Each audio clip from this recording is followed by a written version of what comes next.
السلام عليكم ورحمة الله وبركاته. اللهم صل وسلم وبارك على سيدنا محمد أشرف الخلق وخاتم النبيين. بلومي يعلق على دعوة ابنه لتمثيل الخضر.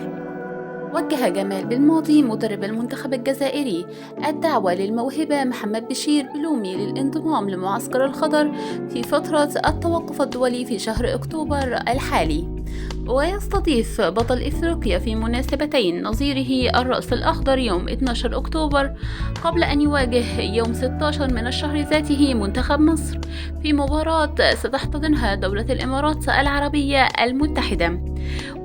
وسيكون لاعب فارينسي البرتغالي محمد البشير بلومي معنيا بدخول معسكر ينطلق يوم الاثنين المقبل بالجزائر العاصمة. وفتح أسطورة كرة القدم الجزائري الأخضر بلومي قلبه لموقع العربي الجديد، حيث تحدث عن استدعاء نجله لمنتخب الجزائر. وقال بلومي في هذا الصدد: أشعر بالفخر والاعتزاز بعد رؤية ابني ضمن قائمة المنتخب الجزائري الأول إلى جانب لاعبين كبار وإلى جانب قدوته رياض محرز.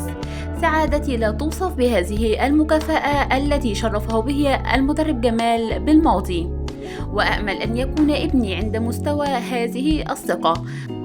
وأكد نجم المنتخب الجزائري لسنوات الثمانينات بأن ابنه فضل الذهاب إلى أوروبا والانطلاق من الصفر، مضيفا بأن تضحيته لم تذهب سدى، بالدليل فرض نفسه في تشكيلة فريق البرتغال. وبعد البداية مع الرديف أتته دعوة المنتخب الأول، يتوجب عليه أن يضحي أكثر وأكثر في سبيل الاستمرار مع الفريق، لأن الوصول للقمة سهل ولكن الحفاظ على المكسب صعب للغاية.